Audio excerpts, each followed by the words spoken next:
Selamat pagi, salam sejahtera bagi saudaraku yang dikasihi Tuhan. Dimanapun saudara berada, doa saya semoga tetap baik-baik saja ya. Dan tetaplah penuh semangat pengharapan hanya kepada Tuhan.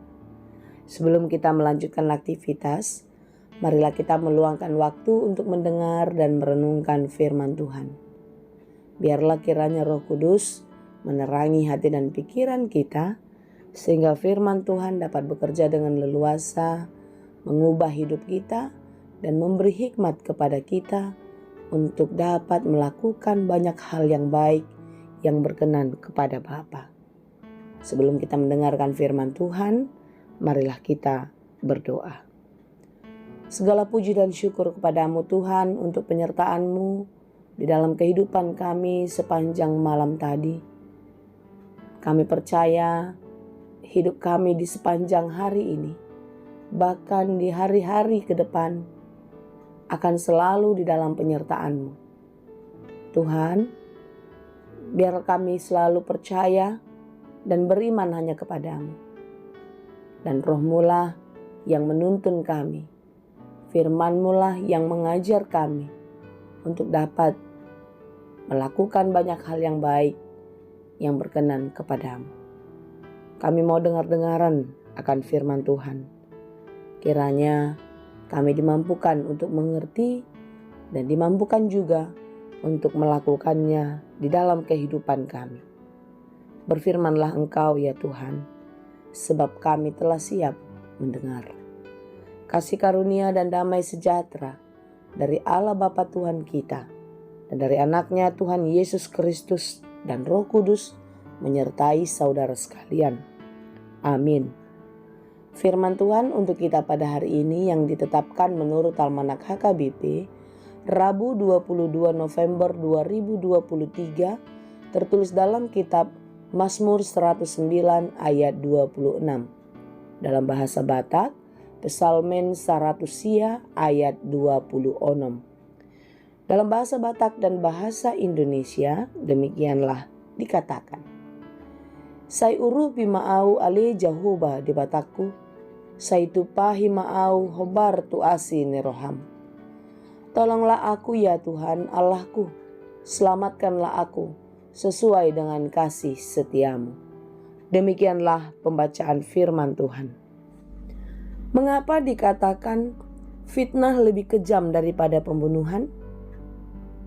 Karena memang fitnah itu sangatlah menyakitkan hati, menghancurkan perasaan, meruntuhkan kredibilitas orang yang difitnah. Fitnah disebut pembunuh karakter. Saudara-saudara yang dikasihi Tuhan, di dalam doa pemazmur, doa Daud, secara khusus di dalam Mazmur 109 ini, karena dia merasa sangat hancur, merasa sangat sakit hati atas fitnah yang dijatuhkan kepada dirinya. Itulah sebabnya pemazmur memohon kepada Tuhan agar Tuhan membela dirinya. Yang paling menyakitkan, justru pelaku fitnah terhadap pemazmur adalah orang-orang yang dia layani sendiri. Seperti air susu dibalas dengan air tuba. Ini sangat menyakitkan sekali. Kalau kita baca dari ayat 4 sampai ayat 5 di pasal 109, dikatakan demikian. Sebagai balasan terhadap kasihku, mereka menuduh aku, sedang aku mendoakan mereka. Mereka membalas kejahatan kepadaku, ganti kebaikan, dan kebencian, ganti kasihku. Saudara, mungkin di dalam kehidupan setiap hari, ketika kita sudah berusaha untuk memberikan yang terbaik, melakukan yang terbaik kepada seseorang, tetapi ketika dia tidak memberikan hal yang sama, atau paling tidak merespon apa yang kita lakukan dengan hal baik, tentu ini sangat menyakitkan, bukan? Apalagi justru dia sendiri berbalik menjatuhkan kita. Makanya ada istilah musuh dalam selimut atau menikam dari belakang. Inilah yang dialami oleh pemazmur di dalam kehidupannya. Ketidakadilan demi ketidakadilan kecurangan, kejahatan yang dia alami, dia merasa hancur sehingga harus datang kepada Tuhan. Pemazmur mau Tuhan memulihkan, Tuhan memberikan kekuatan. Dalam Mazmur 109 ayat 21 sampai 25, pemazmur percaya kepada Tuhan kalau Tuhan sanggup melakukan apapun melebihi dari apa yang dia pinta. Dikatakan demikian, tetapi Engkau ya Allah Tuhanku, bertindaklah kepadaku oleh karena namamu. Lepaskanlah aku oleh sebab kasih setiamu yang baik. Sebab sengsara dan miskin aku, dan hatiku terluka dalam diriku.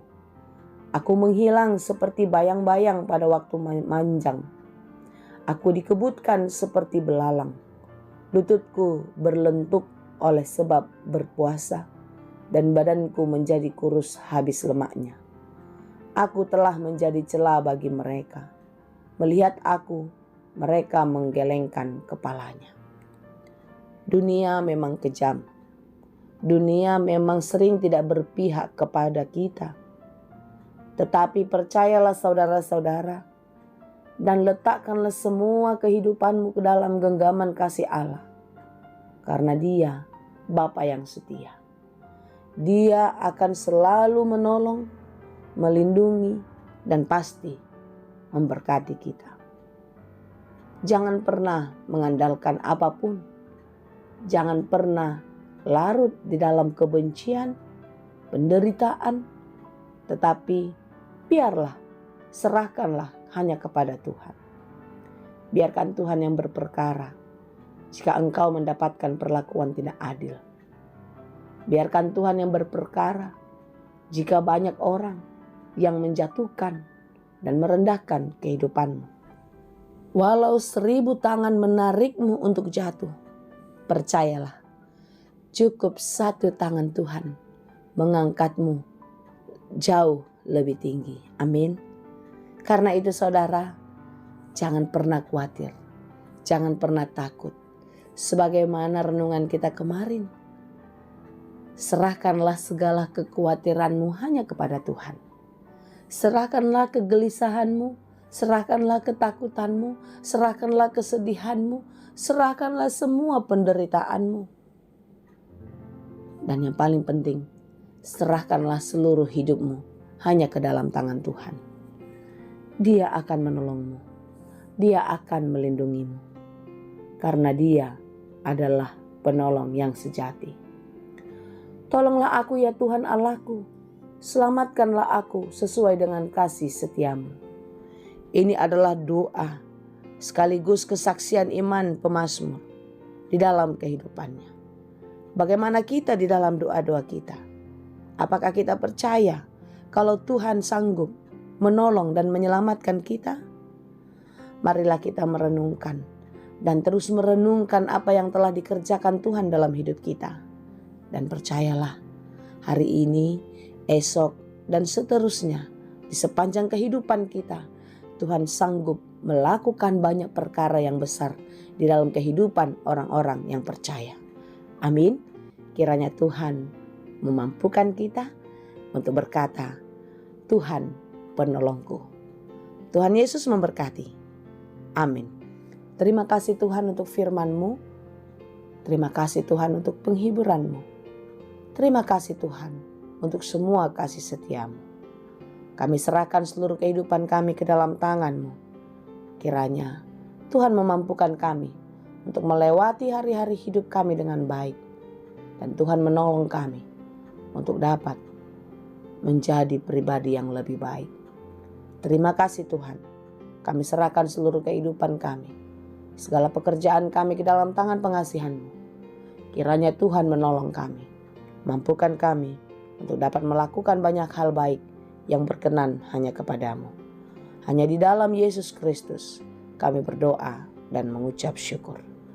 Anugerah Tuhan kita Yesus Kristus, kasih karunia Allah Bapa, dan persekutuan Roh Kudus, itulah kiranya yang menyertai dan memberkati kamu sekalian. Amin.